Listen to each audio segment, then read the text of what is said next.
Giorgia Meloni en est très fière, l'Italie n'est plus l'homme malade de l'Europe. Alors il est vrai que Rome peut se prévaloir de quelques performances en matière économique et la plus notable, c'est sur l'indicateur du déficit public. Entre fin 2022 et 2024, il a été ramené de 8,1% à 3,4%.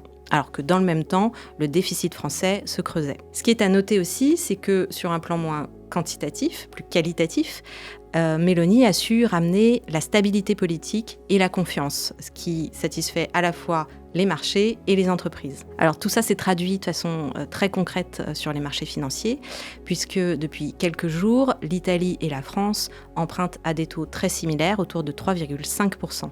Et ça, c'est très important, ça traduit la confiance des marchés dans la dette publique italienne. C'est un symbole qui est fort parce qu'il est à la fois positif pour l'Italie et négatif pour la France. Alors dans notre dossier, on a essayé de balayer tous ces sujets économiques et le bilan de Meloni, bien sûr, n'est pas totalement rose. D'abord parce que tout ce qui est positif, à la fois sur la réduction du déficit et sur celle du chômage, ne sont pas totalement à mettre au crédit de Meloni.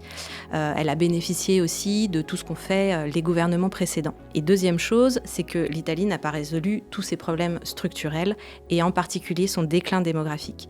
Le taux de natalité est toujours le plus faible d'Europe et l'Italie continue de perdre ses jeunes, les jeunes diplômés, les étudiants qui émigrent en dehors de l'Italie parce qu'en Italie, les salaires sont encore très bas. Et ça, c'est un véritable défi pour la croissance de l'Italie. Le vrai bilan de Meloni est une série de podcasts en 4 épisodes à retrouver sur toutes les plateformes d'écoute et sur l'express.fr.